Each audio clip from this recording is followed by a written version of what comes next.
Hey guys, so I'm gonna just show you real quick what I usually take along with me in my crate. Um,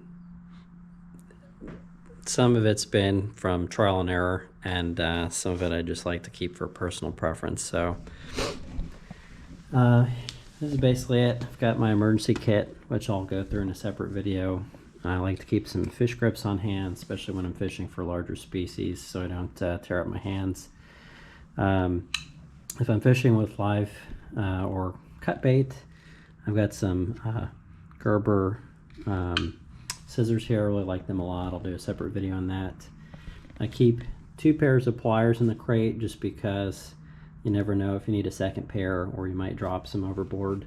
Like these fairly cheap Mustad ones a lot because they're just sturdy, and if they get rusted, which they have sometimes in salt water, I can just clean them up with my Dremel and a little bit of WD-40.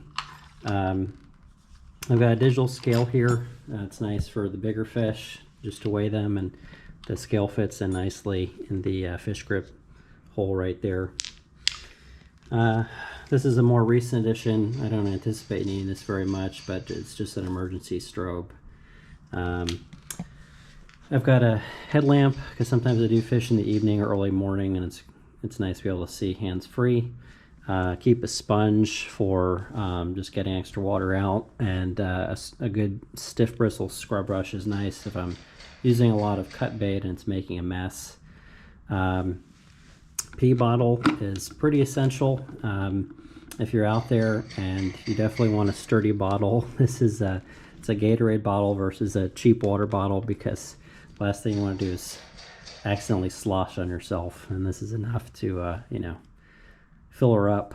And then a funnel too, because sometimes standing up is not practical, and that allows you to sit and relieve yourself without making a mess. So that's the basics of that.